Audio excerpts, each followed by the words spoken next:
किसी ने बड़े कमाल की बात कही है कि ऊपर जिसका अंत नहीं उसे आसमां कहते हैं, और इस जहां में जिसके प्यार का अंत नहीं उसे माँ कहते हैं। जय श्री राम दोस्तों, कैसे हैं आप सभी। मैं हूँ प्रकृति लाइफ से। बहुत छोटी सी कहानी है एक, जो आपको सुनाना चाहूंगी। माँ से बड़ा दुनिया में कुछ नहीं होता।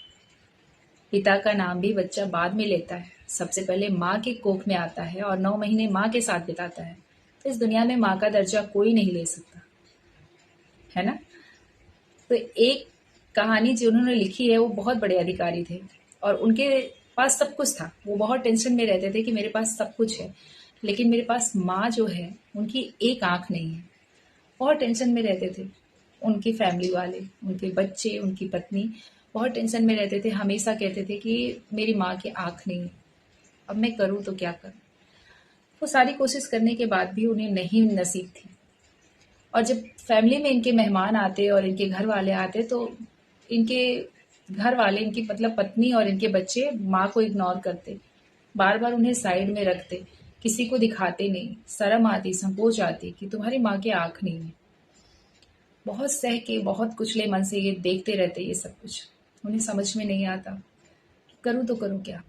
एक बार तो हद हो गई कि माँ और बेटे के तानों से इनकी माँ परेशान हो गई और इन्होंने माँ ने कहा परेशान होके कि बेटा मुझे गांव छोड़ दो, मामा जी है ना, मैं उन्हें देख लूँ। और पत्नी भी हाँ में हाँ मिलाकर कह रही है कि हाँ हाँ बिल्कुल, इनको गांव छोड़ दीजिए, हम लोग भी बीच बीच में जाके देखेंगे, मामा देख लेंगे। ना चाहते हुए भी उन्होंने अपने माँ को बिना मन से गांव छोड़कर आ गए, वापस शहर में आ गए। जो इनके चाचा जी डॉक्टर थे, अमेरिका रहा करते थे, वो आए गांव में माँ से मिलने। उन्होंने पूछा सब कुछ ठीक है, भाभी कहाँ है। तब इन्होंने बताया कि भाभी तो गांव चली गई। तो इन्होंने गाड़ी किया, गाड़ी में बैठे और पूरे सारे लोग अपनी गाड़ी से ही गांव में गए माँ को देखने। देखा कि माँ एकदम गर्म बुखार में, तेज बुखार में तप रही है और चारपाई पे लेटी हुई है, कोई आगे पीछे नहीं है।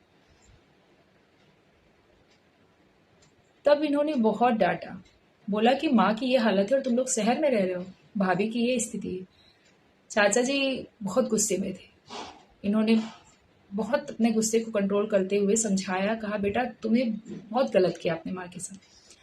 तुम्हें बड़ा करने के लिए माँ ने वो संघर्ष सहे हैं जो तुम्हें पता नहीं है। और तुम्हें याद भी कैसे रहेगा, तुम 2 साल के थे जब एक हादसा हुआ था, तुम सीढ़ी पर से नीचे गिर गए थे, तुम्हारी एक आंख चली गई, तुम्हारे कमर की हड्डी टूट गई। तब भाभी माँ ने एक आंख तुम्हें दी।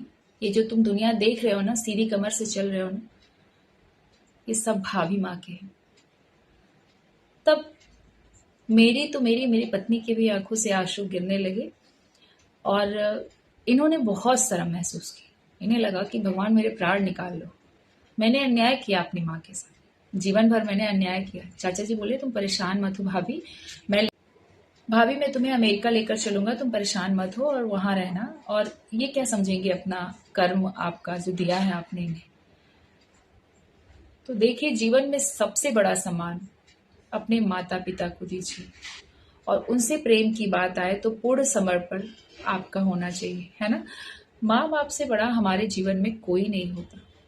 माँ बाप ही हमारा एक, कहते हैं ना, आविष्कार करना, घर को आगे बढ़ाना, बुद्धि ज्ञान, घर टीचर हमें बाद में मिलते हैं, माँ बाप हमारे सबसे पहले गुरु होते हैं।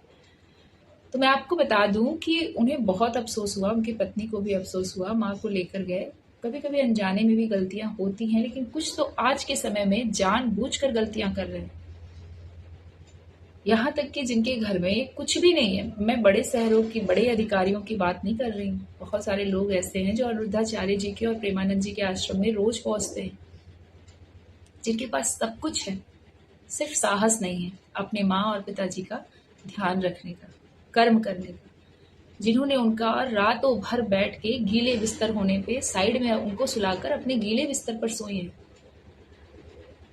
गांव में इतनी सुविधा नहीं होती थी, पहले लोग इतना डायपर नहीं पहनाते थे बच्चों को। कैसे कैसे माँ बाप ने बच्चों को पाला है। हम 2 बच्चों में परेशान हो जाते हैं ना, 2 बच्चों में हम परेशान हो जाते हैं कि हमारा कैसे सर्विस होगा, कैसे नौकरी होगा, हम बच्चों को कैसे संभालेंगे। लेकिन पहले के माँ बाप 3-3 4-4 बच्चे होते थे, 5 बच्चे होते थे, और कितना परिश्रम करके अपने बच्चों को पाल पोस के बड़ा करते थे। और उस गांव से जब बच्चा नौकरी पे निकलता था तो यही ख्वाब देखते रहते थे कि मेरा बेटा बाहर कमाने जा रहा है, और मेरा बेटा कमाकर मेरे घर को बंगला बनाएगा, मेरी कुटिया को घर बनाएगा। लेकिन बेटे क्या करते थे? बेटे अपनी औरत, अपने घर, अपने परिवार के आगे लाचार हो जाते हैं और गांव के घरों में माँ बाप के जाने के बाद ताले लटक जाते हैं। आप शायद मेरी इस कहानी से प्रेरित हो, शायद आपके भी आसपास ये चीजें हुई हो। देखिए, माँ बाप अपने घर में जो भी परिश्रम कर रहे हैं, बच्चों को पाल रहे हैं, पोस रहे हैं, वो सब कुछ सर्वस्व अपना सोचते हैं कि मेरा बच्चा है। लेकिन उनके अंदर ये उम्मीद भी तो जगती है कि कल को मेरा बच्चा बड़ा होगा और हमारा सारथी बनेगा, हमारा अपना खून हमें हमारा उद्धार करेगा। और जब बच्चे प्रेमानंद जी महाराज और रुद्राचार्य जी महाराज के आश्रम में माँ बाप को लेकर खड़े होते हैं, वो बिल्कुल नहीं सोचते कि जिस पत्नी के लिए मैं ये सब कुछ कर रहा हूँ ना, वो पत्नी का भी यही हाल होगा। वो अपने कर्म खुद लिखते हैं, अपने कर्म का जो कहते हैं ना बुरा प्रारब्ध बनना, वो खुद बना रहे हैं।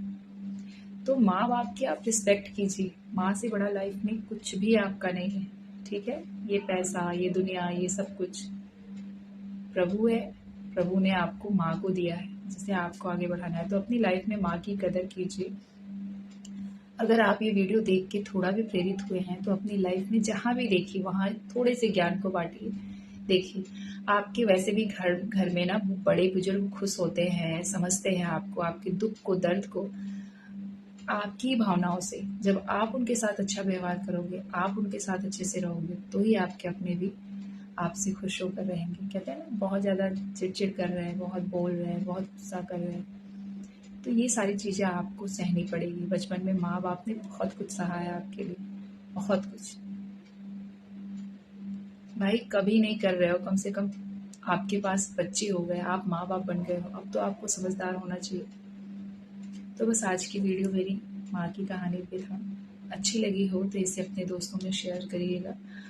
और लाइफ में अपने आगे बढ़ने के लिए हमें सबसे पहले अपने माँ पिताजी के संघर्ष को देखना है। उन्होंने पीछे बहुत संघर्ष किया हमारे लिए, तो उनके संघर्ष को देखना है, उनकी कद्र करके उनका सम्मान करना है, आदर करना है और फिर अपनी ऊंचाइयों पर आगे जाना है ना? जय श्री राम।